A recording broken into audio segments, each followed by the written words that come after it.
कि कुछ लोग ये कहते हैं किसान नेताओं के लिए कि एक बात नहीं समझ में आती, और वो कहीं ना कहीं सच हो रही जो आप बता रहे हैं कि ये लोग बड़ी गाड़ियों में घूमते हैं, इनके साथ 4-5 लोग भी होते हैं, सारा दिन फिरते हैं, रोज फिरते हैं, बहुत खर्चा है, तो इनका खर्चा कहां से आ रहा है?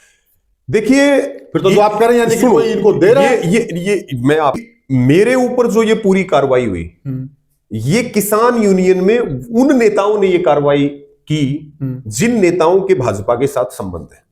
देखिए, आप एक तरफ किसान आपको मसीहा मानते हैं जी, किसान आप पर आंख मूंद कर भरोसा करते हैं जी, और फिर आप राजनीतिक पार्टियों से चलते, खुल के नाम भी ले दीजिए। नहीं, मैं आपको बताऊं, इनके बीकेयू के प्रदेश अध्यक्ष हैं रतन मान, उन्होंने वीडियो जारी किया। वो किसके साथ जुड़े हुए हैं? बीकेयू के राष्ट्रीय महासचिव युद्धवीर सिंह के साथ जुड़े हुए हैं, और उस पूरे मसले के ऊपर टिकैत साहब चुप रहे।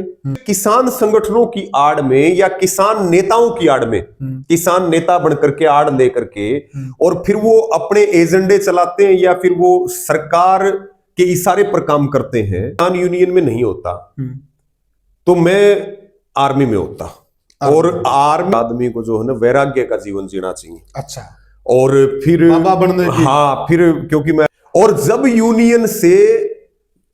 यूनियन को कुछ देने की बारी थी तब हमारे नेता हमारे साथ खड़े नहीं मिले। ठीक बात क्या किसान यूनियन के अंदर भी राजनीति नहीं है क्या? नमस्कार साथियों, मैं हूं आपका होस्ट कुलदीप सिंह पुनिया और मैं लेकर चलता हूं आपको किसानी की दुनिया।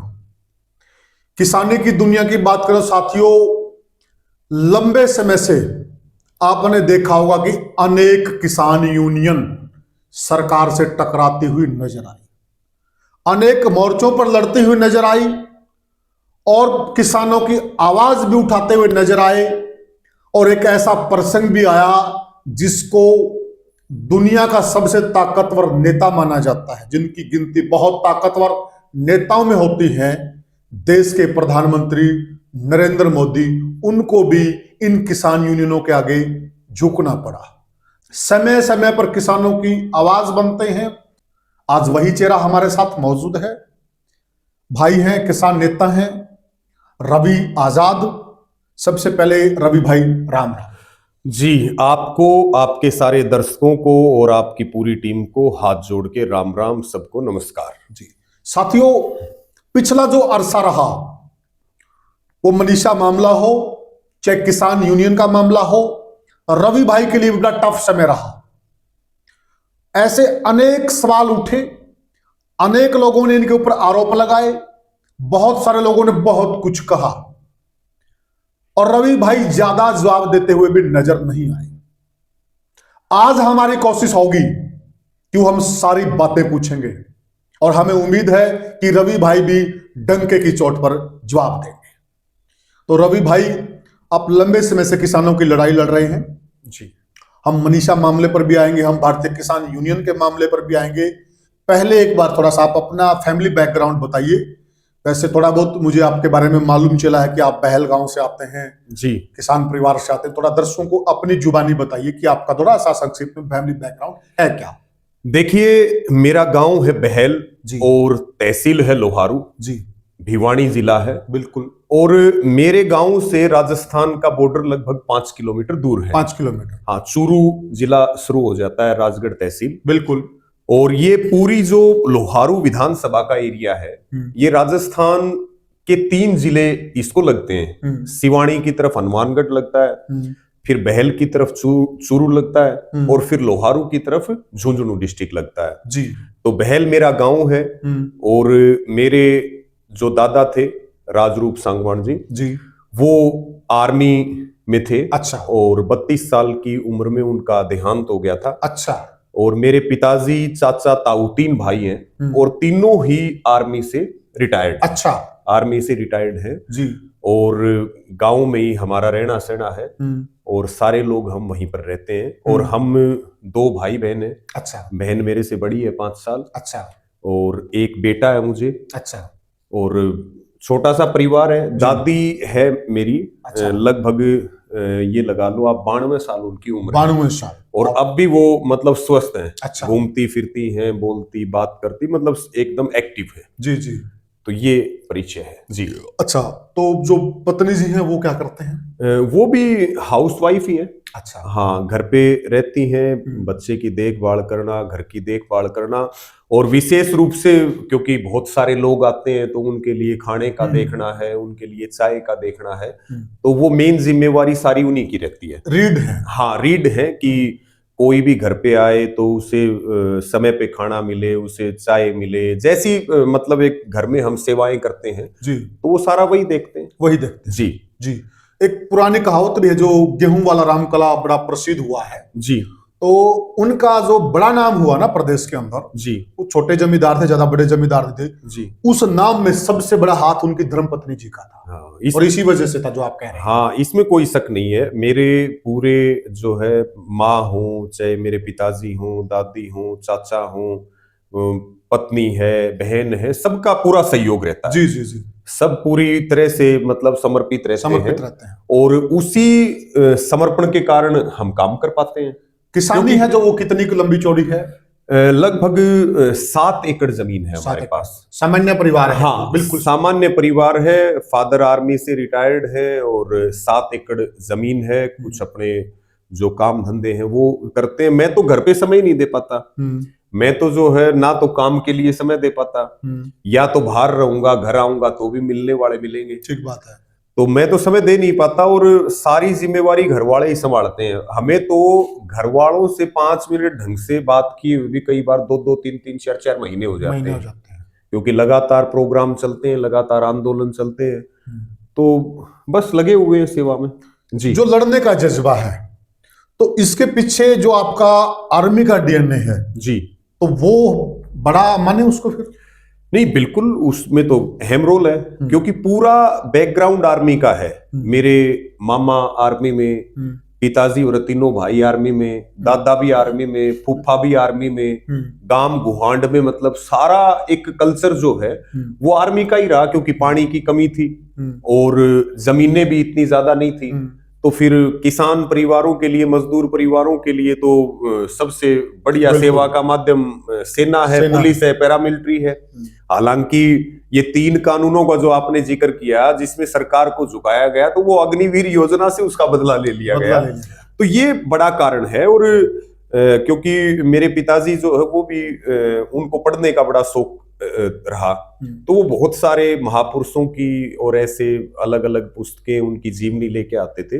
तो मैं भी उनको स्कूल टाइम में मैं उनको पढ़ता था। अच्छा। और फिर जब हम कॉलेज में गए तो कॉलेज वो पहली जगह थी जहां हमने लगातार ग्रेजुएशन के समय 3 साल तक हमने लगातार आंदोलन किए। अच्छा। और हम हर समस्या को उठाया करते थे। और उस समय का ये था कि लगभग 3 साल में मेरे कॉलेज ने, प्रिंसिपल ने, डिसिप्लिन कमेटी ने मुझे 55 बार सस्पेंड किया। अच्छा। 55 बार सस्पेंड किया 3 सेमेस्टर के, तो मैं एग्जाम भी नहीं दे पाया, वो भी बाद में इकट्ठे दिए। अच्छा। तो ये सारा आर्मी का बैकग्राउंड है, किसानी का बैकग्राउंड है, और ये जो कॉलेज में रहते हुए हमने जो संघर्ष किया, तो फिर लड़ने का जज्बा हुआ। और अब तो एक दिन भी अगर सरकार के खिलाफ, प्रशासन के खिलाफ ना लड़े तो ये लगता है कि शायद हम जिंदा नहीं है। जो प्रारंभिक शिक्षा है वो लोहारू से? नहीं, मेरी प्रारंभिक शिक्षा जो है एक बहल में अच्छा नाम है, BRCM पब्लिक स्कूल। अच्छा। वहां से मेरी एजुकेशन हुई। उसके बाद में फिर मेरी एजुकेशन हुई सिवानी मंडी में, आदर्श सीनियर सेकेंडरी स्कूल है। अच्छा। और फिर मैंने 3 साल पॉलिटेक्निक भी करी। अच्छा। हिसार से। और फिर मैंने ग्रेजुएशन करी। ये ग्रेजुएशन करी, ये लगभग इतना ये है कि पढ़ने का मन बहुत था, लेकिन शायद पढ़ाई वाली रेखा उतनी नहीं थी। तो पढ़ाई में कम ध्यान दे पाते थे, और बाकी सामाजिक गतिविधियां हैं, लोगों से मिलना जुलना है, या महापुरुषों के बारे में पढ़ना है। तो ऐसे जो है, अभी मैं पीछे जब जेल में गया तो मैंने डॉक्टर भीमराव अंबेडकर की पूरी जीवनी पढ़ी। अच्छा। पूरी मैंने उनकी जीवनी पढ़ी, और वो मुझे लगता है कि उस समय जेल में जाने की सबसे बड़ी उपलब्धि थी। और वो मैंने जो हमारे सुप्रीडेंट थे, डिप्टी सुप्रीडेंट, अच्छा, तो मैंने उनसे निवेदन किया कि मुझे कोई पुस्तक आप दो। और वो उन्होंने फिर मेरे पास एक पुस्तक भेजी डॉक्टर भीमराव अंबेडकर की। फिर वो मैं राजस्थान की जेल में वहां ले गए मुझे प्रोडक्शन वारंट पे। अच्छा। तो फिर मैंने वो वहां भी पढ़ी। हाँ, फिर वो जो है उससे भी बड़ी प्रेरणा मिली। प्रेरणा मिली। जी।